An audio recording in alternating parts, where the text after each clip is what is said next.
Le livre de la Genèse, chapitre 38. À cette époque-là, Juda s'éloigna de ses frères et se retira chez un homme d'Adulam appelé Hira. Là, il vit la fille d'un Cananéen du nom de Shua. Il la prit pour femme et eut des relations avec elle. Elle tomba enceinte et mit au monde un fils qu'elle appela Er. Elle tomba enceinte et donna naissance à un fils qu'elle appela Onan. Elle mit de nouveau au monde un fils qu'elle appela Shéla. Juda était à Xib quand elle lui donna naissance. Juda prit pour Er, son fils aîné, une femme du nom de Tamar. Er, le fils aîné de Juda, était méchant aux yeux de l'Éternel, et celui-ci le fit mourir. Alors Juda dit à Onan, « Unis-toi à la femme de ton frère, remplis tes devoirs de beau-frère envers elle, et donne une descendance à ton frère. » Sachant que cette descendance ne serait pas pour lui, Onan perdait sa semence par terre lorsqu'il devait avoir des relations avec sa belle-sœur, afin de ne pas donner de descendance à son frère. Ce qu'il faisait déplut à l'Éternel qui le fit aussi mourir. Alors Juda dit à sa belle-fille Tamar, « Reste veuve chez ton père jusqu'à ce que mon fils Shéla soit grand. » Il disait cela parce qu'il avait peur que Shéla ne meure comme ses frères. Tamar s'en alla donc habiter chez son père. Bien des jours passèrent, et la fille de Shua, qui était la femme de Juda, mourut.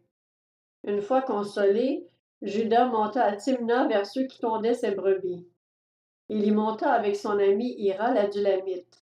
On annonça à Tamar, « Ton beau-père monte à Timna pour tondre ses brebis. » Alors elle retira ses habits de veuve, se couvrit d'un voile dont elle s'enveloppa, et elle s'assit à l'entrée de Naïm sur le chemin de Timna. Elle voyait bien, en effet, que Shéla était devenu grand et qu'elle ne lui était pas donnée en mariage. Juda la vit et la prit pour une prostituée parce qu'elle avait couvert son visage. Il l'aborda sur le chemin et dit, « Laisse-moi avoir des relations avec toi. » Il ignorait en effet que c'était sa belle-fille. Elle dit, « Que me donneras-tu pour cela? » Il répondit, « Je t'enverrai un chevreau de mon troupeau. » Elle dit, « Donne-moi un gage jusqu'à ce que tu l'envoies. » Il répondit, « Quel gage te donnerai-je? » Elle dit, « Ton seau, ton cordon et le bâton que tu tiens. » Il les lui donna, puis il s'unit à elle, et elle tomba enceinte de lui. Elle se leva et s'en alla. Elle retira son voile et remit ses habits de veuve.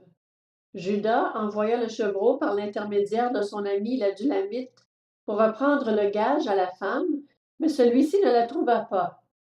Il interrogea les habitants de l'endroit en disant, « Où est la prostituée qui se tenait à Énaïm sur le chemin? » Ils répondirent, « Il n'y a jamais eu ici de prostituée sacrée. » Il retourna vers Juda et dit, « Je ne l'ai pas trouvée. » Et même les habitants de l'endroit ont dit, « Il n'y a jamais eu ici de prostituée sacrée. » Juda dit, « Qu'elle garde ce qu'elle a, sinon nous nous exposerions au mépris.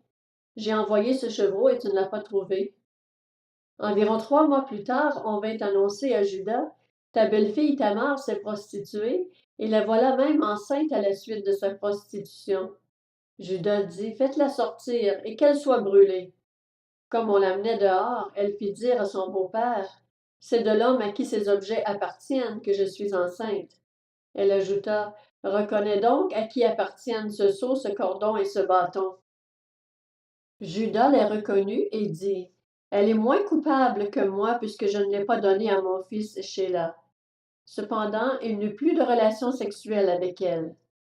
Quand ce fut pour elle le moment d'accoucher, voici qu'il y avait des jumeaux dans son ventre. Pendant l'accouchement, il y en eut un qui présenta la main. La sage-femme la prit et y attacha un fil cramoisi en disant, « Celui-ci sort le premier. » Cependant, il retira la main et c'est son frère qui sortit. Alors la sage-femme dit, « Quelle brèche tu t'es ouverte! » Et on l'appela Péretz. Ensuite sortit son frère, celui qui avait à la main le fil cramoisi, et on l'appela Zérak.